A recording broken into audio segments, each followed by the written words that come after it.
दोस्तों, मैं आपको सुनाने जा रहा हूं अपनी मंडली की सदस्य अंकिता चौहान की लिखी कहानी होने वाले जीजाजी। मेन गेट पर हॉर्न की आवाज आते ही मैं भागकर घर के अंदर आ गया। एक नजर ताई जी को देखते हुए मैं जल्दी जल्दी सीढ़ियां चढ़ने लगा तो वो साड़ी के कोने से चश्मे को रगड़ते हुए बोली, वासु सुन तो। आया ताई जी, कहते हुए मैंने ऊपर मेघादी को आवाज लगाई। मेरे पहुंचने से पहले मेरे शब्द कमरे में पहुंच गए थे। पूरी की पूरी बारात आई थी। हाँफते हुए मैंने पर्दा हटाया और एक नजर कमरे पर डाली। हर चीज बिखरी थी। कपड़े बिस्तर पर थे, तौलिया नीचे फर्श पर, कबर्ड खुली थी, पंखा फुल स्पीड पर, लेकिन इन सब के बीच वो नहीं दिखी जिनकी आज सगाई थी। मैं हड़बड़ाते हुए मुड़ ही रहा था कि मेरा ध्यान कोने वाली खुली अलमारी पर गया। मैंने आगे बढ़कर अलमारी में झांका तो चूड़ियों की हल्की सी खनक जैसे मेरी आंखों में कांप गई। मेघादी थी। 6 फुट की भारी भरकम साड़ी को लपेटे हुए वो अलमारी में सिमटी बैठी थी। उन्होंने नजर उठाकर मुझको देखा। मैं अब तक हाँफ रहा था। कुछ कहना चाहता था लेकिन कहा नहीं। बस चुपचाप घुटने मोड़कर अलमारी के अंदर आ गया। कुछ देर हम दोनों ऐसे ही बैठे रहे, पास पास मगर खामोश, जैसे आने वाली अनबूझी जिंदगी का रास्ता खोज रहे हों। मैंने बात शुरू की। फुसफुसाते हुए बोला, 2 गाड़ियां आई हैं, बड़ी बड़ी, 10-15 लोग हैं। पापा तो सुबह से 50 बार अपना चश्मा रगड़ चुके हैं। ताई जी ने गरम गरम गुलाब जामुन डोंगे में उतार दिए हैं। और कहते कहते मैं रुक गया। वो मेरी आवाज से बेखबर अलमारी में रखे पुराने सामान को देख रही थीं। एक कोने में 50 कॉमिक्स थीं, दूसरे कोने में पुराने कैसेट से भरा डब्बा, वहीं पास में टूटे तार वाला म्यूजिक प्लेयर पड़ा था और कुछ एल्बम्स। ये अलमारी नहीं, यादों का पूरा भंडारा था। मेघादी और मेरी बचपन की यादों का जो शायद अब उनसे छूटने जा रहा था। मैं इतना छोटा नहीं था कि कुछ समझ न सकूं। अभी अभी मैंने 8th क्लियर की थी। इतना तो मैं जानता था कि लड़कियां होती हैं थोड़ा पागल, इमोशनल टाइप। मेरी मेघादी भी शायद कुछ ऐसी ही थी। मैंने उनका हाथ खींचते हुए कहा, चलो ना, असली आइटम्स नीचे पलक पावड़े बिछाए आपका इंतजार कर रहे हैं। कहते हुए मैं हंस दिया। What's so funny? हाँ, मेरी हालत वैसे ही टाइट है और तू, उन्होंने कहा और हंसी का गीला टुकड़ा उनकी आंखों में भी तैर गया।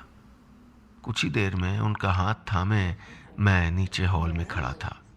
वहां बैठे सभी लोगों की नजरें मेघादी पर थीं और मेरी नजरें इतने चेहरों में उस एक चेहरे को ढूंढ रही थीं जिसकी फोटो पिछले महीने देखी थी, यानी मेरे होने वाले जीजाजी। मेरी पारखी नजरों ने इतने चेहरों के बीच होने वाले जीजाजी को ढूंढ ही लिया। मेघादी को जरा सा कोहनी मारते हुए मैंने कहा, टारगेट स्पॉटेड। बंद गले का वाइट सूट, वो बैठे कोने में। दीदी ने आंखें सिकोड़कर मुझे देखा, फिर मेरी हथेली और कस के थाम ली।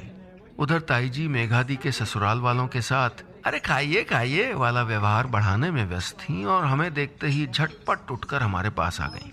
मेरा हाथ दीदी के हाथ से छुड़ाते हुए बोली, वासु आज कोई शैतानी नहीं। ये शब्द जैसे हवा में लटक गए। मुझे सच में अजीब सा लगा। वो ऐसे क्यों बोल रही थी जैसे मैं कोई आफत की पुड़िया हूं?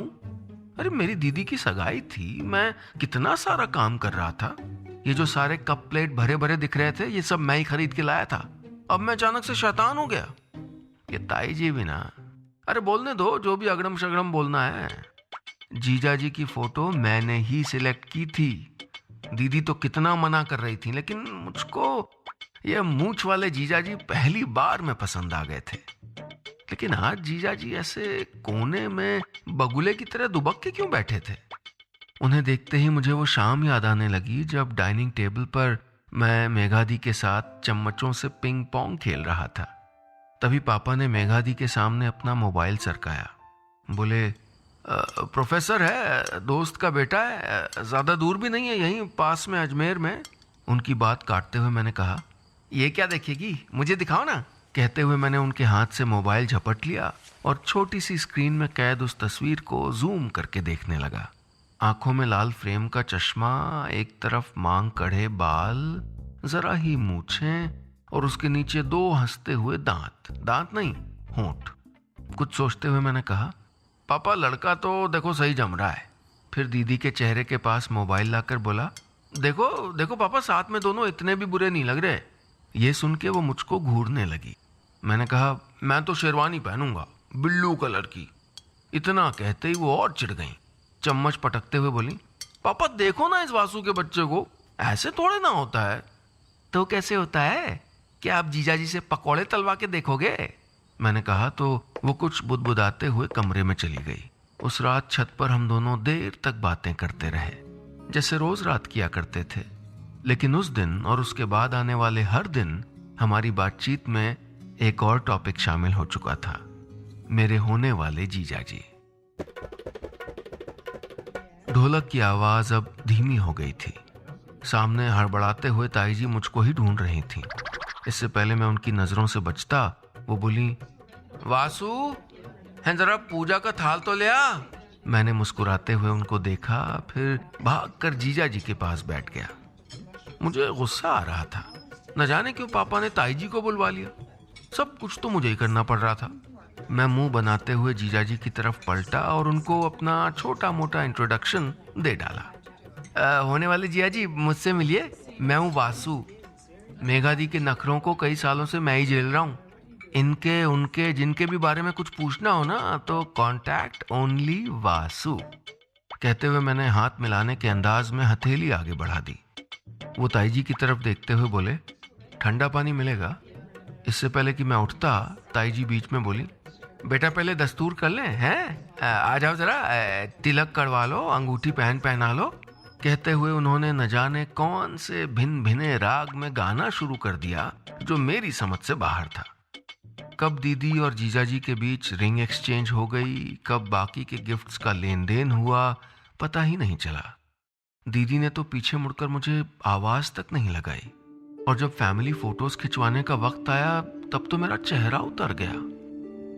ये जो मैं पिछले कई दिनों से टाइप के प्लान्स बना रहा था ना, मेघा दी की सगाई में ये पहनूंगा, जीजाजी को ऐसे इम्प्रेस करूंगा, सब के सब ताई जी के आगे सुबकियां ले रहे थे। फिर जब मैं चुपके से मेघा दी और जीजाजी के बीच घुसकर कैमरामैन को पोज देने लगा तो ताई जी की सोई आत्मा फिर जाग उठी। बोली, वासु, ये ऐसी फीलिंग थी ना जैसे बचपन में होती थी। पूरी दोपहर कूद कूद के फील्डिंग करने के बाद बैटिंग का टाइम आते ही घर से वापस बुलाने की बांग लग जाती थी। वासु, इस बार मैं खींचते हुए बोला, ताई जी बस एक फोटो खिंचवा लूं? उन्होंने कुछ खिसियाते हुए मेरा हाथ पकड़ा और मुझे वहां से दूर हटाते हुए बोली, तो मैंने मना किया है क्या? हैं? अरे पहले मेघा के परिवार की हो जाए, फिर बाद में हम ही लोग को तो खिंचवानी है। ये सुनकर मैं चौंक गया। मेघा का परिवार? ये जो 1 घंटे पहले भीड़ भड़क्का प्रकट हुआ था, ये मेघा दी का परिवार हो गया? और मैं कुछ भी नहीं? ये सवाल मेरे मन को देर तक कचोटता रहा। मुझे मेघा दी के साथ बैठे घुन्ने जीजाजी पे भी गुस्सा आने लगा। मैंने अचानक महसूस किया कि उनके आने के बाद मेरी सिंपल सी लाइफ कितनी उलट पलट गई थी। पूरे दिन की हबड़ तबड़ के बाद हम अपने कमरे में थे। मेघा दी घुटने समेटे पास ही बेड पे लेटी थी, बिल्कुल छोटे बच्चों की तरह।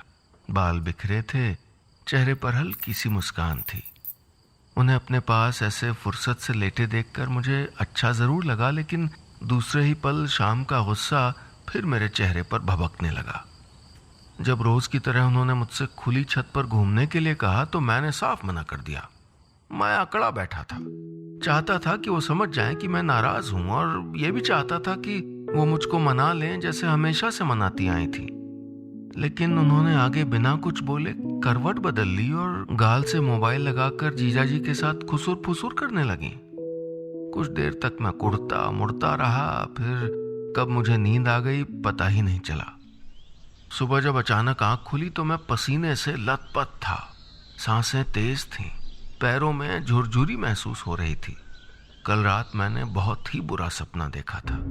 मैंने देखा मैं उड़ रहा हूं अपनी छत पर दीदी के साथ, उनका हाथ थामे, कभी यहाँ कभी वहां, और तभी सामने से जीजा जी आते हैं और दीदी मेरा हाथ झट से छोड़ देती हैं, बस ऐसे ही अचानक, बिना ये सोचे कि मेरा क्या होगा। मैं नीचे गिर रहा हूं किसी गहरे जंगल में।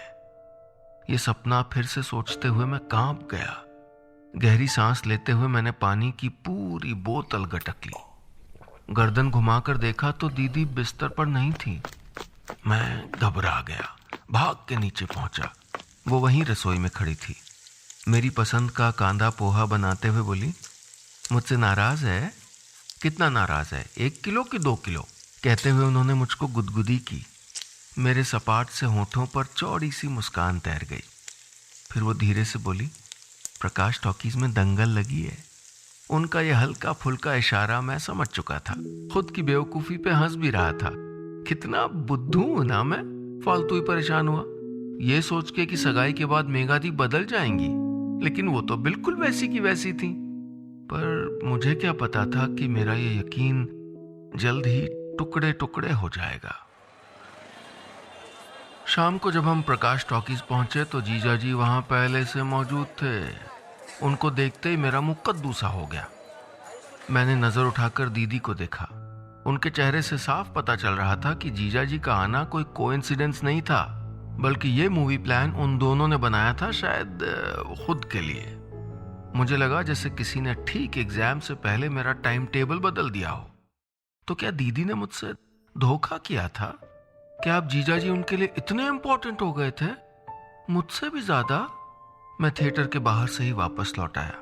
दीदी ने बहुत कोशिश की मुझको रोकने की, लेकिन क्या उनको इतना भी नहीं पता था कि मुझे सिर्फ उनके साथ मूवी देखना पसंद था, हर किसी के साथ नहीं, और जीजा जी के साथ तो बिल्कुल नहीं। इसके बाद मुझे महसूस हुआ कि दीदी और मेरे बीच जैसे कोई आ गया था। कोई और नहीं, ये घुन्ने जीजा जी। इसीलिए तो दीदी पर मेरे नाराज होने का भी कोई असर नहीं पड़ा। उस दिन से मैं चुप हो गया। जैसे जैसे शादी की तारीख पास आ रही थी, ये चुप्पी और बढ़ने लगी। मैं दोस्तों के साथ बाहर जरूर खेलता, लेकिन उसमें भी मेरा मन नहीं लगता था। मैं चिड़चिड़ा हो गया था। जीजा जी के कॉल्स आने पर उनको झट से काट देता। दीदी शॉपिंग का प्लान बनाती तो मैं बहाने बना लेता। एक तरह से मैंने जीजा जी छोड़ो आंदोलन छेड़ दिया था। मुझे दीदी का अटेंशन चाहिए था। और एक दोपहर जब दाल पीसते हुए ताई जी बोली, अभी मेघा तेरे नाज नखरे उठा रही है, जो ससुराल गई ना तो साल साल देखने को ना मिलेगी। हाँ तो जाए ना, अभी चली जाए। मैंने कहा। मेरी आवाज रूखी थी। दीदी मुझे देखने लगी। मैं ताई जी को घूर रहा था। ताई जी हंसते हुए बोली, जब जाएगी तो तू टप टप रोएगा। मैं नहीं रोने वाला, बिल्कुल नहीं। मैंने ताई जी की तरफ मुंह बनाते हुए कहा और भाग कर ऊपर आ गया। गले में हिचकी सी बंध आई थी। मैंने अपने बचपन की उसी अलमारी से सारी स्टोरी बुक्स निकालकर बाहर फेंक दी। वो सारी कैसेट्स जो दीदी को पसंद थीं, वो सारी एल्बम्स, गेम्स, वो सब कुछ जो दीदी से जुड़ा था, सब कुछ बाहर पटकने लगा तो एक पीली सी डायरी नीचे गिर पड़ी, जिसमें मैंने एक लिस्ट बनाई थी। जो प्रॉमिस दीदी ने मुझसे किए थे, जो मैंने दीदी से किए थे, 1 to 1 सब लिखा था मैंने। बड़े होके हम कहाँ घूमने जाएंगे, कौन सी गाड़ी खरीदेंगे, कौन सा डॉगी पालेंगे, और भी कितना कुछ। क्या दीदी सब भूल गई? क्या उनको सीधी सी बात समझ नहीं आती कि वो मुझको छोड़कर चली जाएंगी तो ये सब कैसे पूरा होगा? सड़क पर चलते हुए तो बोलती थी, वासु वहां दूर नहीं, मेरे साथ साथ चलो। अब वो खुद दूर जा रही थी, उसका क्या? ये एक सिंपल सवाल था जो मुझे उन सारी संडे पिकनिक्स की याद दिलाने लगा, जिनमें साइकिल चलाती दीदी थी, उनके पीछे बैठा मैं था, और मेरे कंधे पर टंगे बैग में थे कुछ सैंडविच और कुछ उल्टे पुल्टे सपने। पिछले 1 घंटे से मैं फर्श पर बिखरे सामान को एक टक देख रहा था। तभी गाड़ी के हॉर्न ने मेरा ध्यान खींचा। मैंने खिड़की के कांच से नीचे झांका। जीजा जी आए थे। मुझे पता था अब दीदी ऊपर आएंगी, ये ढूंढने की वासु कहाँ गया, क्योंकि जीजा जी को चाय नाश्ता तो मैं ही पकड़ाऊंगा ना, जैसे मैं बस यही काम करने के लिए रह गया था। ये सोचते हुए मैं खिड़की से थोड़ा दूर हट गया। कांच में खुद की परछाई देखी तो मुझे रोना आ गया। तभी सीढ़ियों से आती कदमों की आहट सुनाई दी। भागकर मैं अलमारी के अंदर घुस गया। मैं तय कर चुका था कि चाहे दीदी कितनी ही रिक्वेस्ट कर लें, मैं नीचे बिल्कुल नहीं जाऊंगा। मैंने आंखें तो कस के बंद कर ली, लेकिन मेरे कान दरवाजे पर ही लगे थे। वासु, ये जीजा जी की आवाज थी। मैं चौंक गया। वो अलमारी के अंदर झांकते हुए बोले, उस दिन सगाई पे तुमने ठीक से इंट्रो नहीं दिया और फिर टॉकीज से भी तुम भाग गए। मैंने उन्हें नजर उठाकर देखा तो वो जूते वूते खोलकर अलमारी के अंदर आके जम गए थे मेरे पास। अटकते हुए मैंने कहा, मेरा मूड ठीक नहीं है। ये सुन के वो ऐसे हंस दिए जैसे मैंने मजाक किया हो। इन बड़े लोगों को ऐसा क्यों लगता है कि इनके अलावा किसी का मूड खराब ही नहीं हो सकता? महा स्टूपिड लोग। मैंने कनखियों से उनको देखते हुए सोचा, देखो तो मेरी पूरी की पूरी दीदी हड़प करके कितने खुश हो रहे। इस बीच वो अलमारी में चिपकी मेघा दी और मेरी तस्वीरों को देखने लगे। मेरी और बिना देखे बोले, बस 10-15 दिन की बात। और फिर उनकी बात काटते हुए मैंने कहा, फिर आप दीदी को अपने घर ले जाओगे और क्या। मैंने अपने घर पर थोड़ा जोर दिया था। उन्होंने मुझे रुक कर देखा, फिर बोले, तुम्हें बचपन में डक टेल्स पसंद था ना? तुम्हें बड़े होकर ओपन जिप्सी लेनी है और तुमको आसमान में एक तारा खरीदना है। तुम्हारे रूठने पर मेघा कांदा पोहा बनाती है, तुम्हें कश्मीर जाना है, बर्फ के गोले बनाने हैं, बादल छूने हैं, तुम्हें बोटिंग पसंद है, एटलस को तुम अपने साथ रख के सोते हो। और कहते कहते वो रुक गए। मेरी आंखें कुछ धुंधला गईं। वो आगे बोले, तुम्हें लगता है मेरे आने से सब कुछ बदल गया? नहीं वासु, कुछ नहीं बदला और ना ही कुछ बदलेगा। मेघा तुमसे उतना ही प्यार करेगी, तुम्हारा उतना ही ख्याल रखेगी। झूठ, सब झूठ, मैंने कहा। और कैसे रखेंगी ख्याल? उन्हें तो आप अपने घर ले जाओगे। मेरे इतना कहने पर वो हंस दिए। बोले, तो तुम भी चलो मेरे घर कुछ दिन के लिए, फिर तुम चाहोगे तो मैं यहाँ आ जाऊंगा तुम्हारे साथ, तुम्हारे घर। मुझे सुनकर अजीब सा लगा।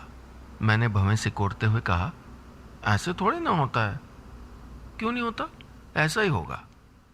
ये कहकर वो कुछ देर मुझको देखते रहे, जैसे मेरी आंखों में छुपी हुई खुशी ढूंढ रहे हों।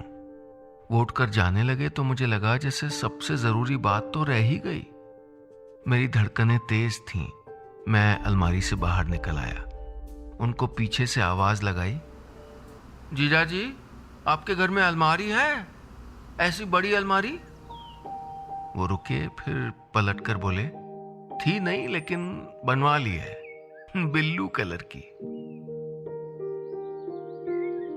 बस इतनी सी थी ये कहानी।